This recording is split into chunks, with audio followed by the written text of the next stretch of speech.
பெருமாள் நிறைய விஷயங்கள் பெருமாளை பற்றி பேசிக்கொண்டே இருக்கிறோம்.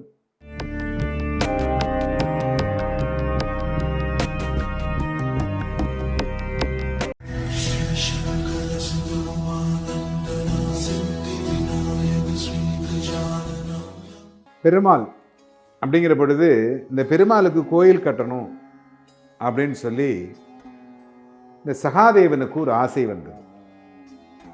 இந்த சகாதேவன் என்ன பண்றான் அப்படின்னா, பெருமாளுக்கு கோயில் கட்டணும் அப்படின்னு சொல்லிட்டு ஒவ்வொரு ஊரா போய் இந்த கருங்கல்ல செலக்ட் பண்ணிட்டு பார்க்குறான். அப்படி செலக்ட் பண்ற பொழுது, ஏன்னா இவனுக்கு நிறைய விஷயங்கள் தெரியும்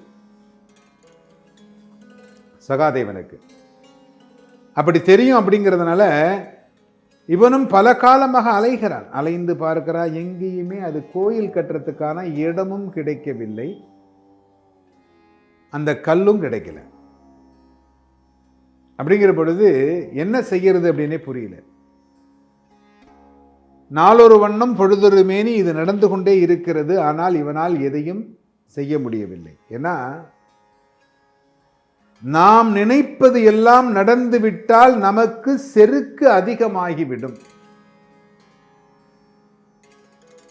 அதனால்தான் இறைவன் என்ன செய்யறான் அப்படின்னா, நமக்கு அதிகமான செருக்கு வரக்கூடாது அப்படிங்கிறதுக்காகத்தான் நம்மை பக்குவப்படுத்துகிறான்.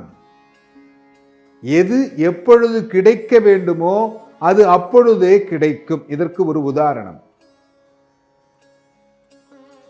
மாம்பழம் அப்படிங்கிறது நீங்க எல்லாரும் பார்த்திருப்பீங்க.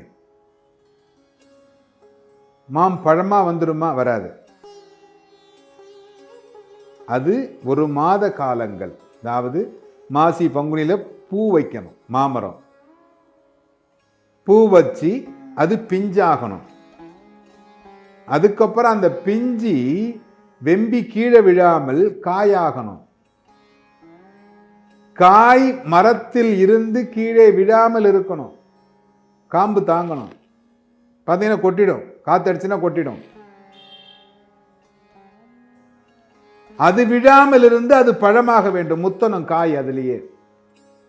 அப்பவும் அது கிளி அடிக்காம இருக்கணும், அணில் சாப்பிடாம இருக்கணும். அதற்கப்புறம்தான் உங்களுக்கு பழம் என்பது கிடைக்கும், இல்லையா?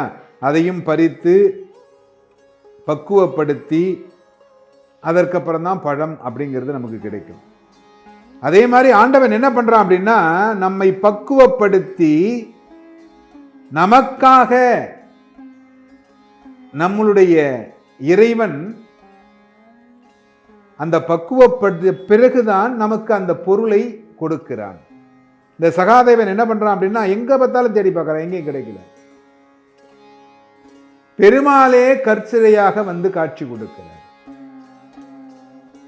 சகாதேவன் பக்குவப்பட்ட பிறகு என்னால எல்லாம் முடியுன்ற நினைப்பு போய், பெருமாளே நீதான் சரணாகதி, இதற்கு ஏதாவது வழி சொல், உன்னால் தான் முடியும். நான் உனக்கு கோயில் கட்ட வேண்டும் என்று தான் நினைக்கிறேன். ஆனால் கட்ட வேண்டும் என்றால் அது உன்னுடைய அனுகிரகத்தோடு தான் நடக்க வேண்டும்.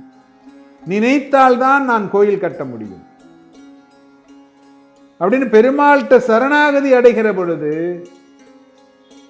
அந்த பெருமாள் வந்து நேரடியாக காட்சி கொடுத்து கற்சிலையாக அமைகிறார்.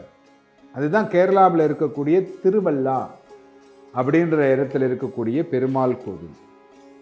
இது சகாதேவனுக்காக பெருமாள் காட்சி கொடுத்த இடம்.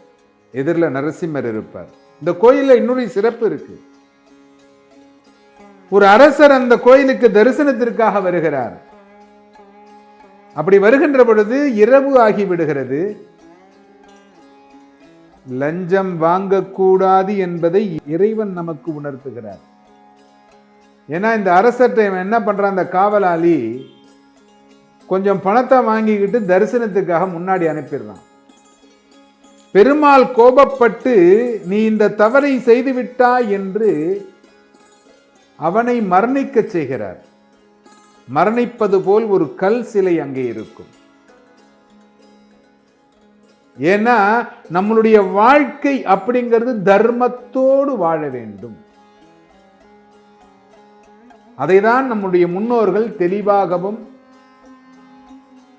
நமக்கு நன்மை பயக்கும் விதமாகவும் சொல்லியிருக்கிறார்கள். இந்த சகாதேவனுடைய அந்த செருக்கு குறைந்து அதன் பிறகு கட்டப்பட்ட கோயில்தான் இந்த திருவல்லா என்று சொல்லக்கூடிய கேரளாவில் இருக்கும் ஆலயம். இந்த ஆலயத்திற்கு சென்று வழிபாடு செய்தீர்களே ஆனால், இந்த திருவல்லாங்கிற ஆலயத்துல போய் வழிபாடு செஞ்சீங்கன்னா,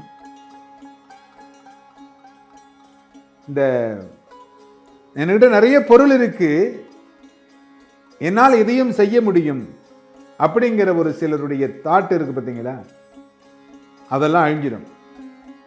நான் தான் என்கின்ற இந்த கர்வம் அந்த இடத்தில் செல்கின்றவர்களுக்கு அழிந்துவிடும். ஏன்னா நான்கிற எண்ணம் மட்டும் ஒருவனுக்கு வந்துவிட்டால் கண்டிப்பாக வாழ்க்கையில் வெற்றி அடைய முடியாது. இந்த நான்கிற எண்ணத்தை அழித்தால் மட்டுமே, என்னால் முடியும், நான் தான் அப்படிங்கிற எண்ணத்தை அழித்தால் மட்டுமே வாழ்க்கையில் வெற்றி அடைய முடியும். அப்படிப்பட்ட மிக அற்புதமான திருக்கோயில் திருவல்லா அப்படிங்கிற இடத்துல கேரளாவில் இருக்கு. எல்லோரும் இந்த பெருமாளை தரிசனம் செய்து எல்லோரும் இன்புற்றிருக்க சுவாமிநாத சுவாமியை பிரார்த்தனை செய்கிறோம்.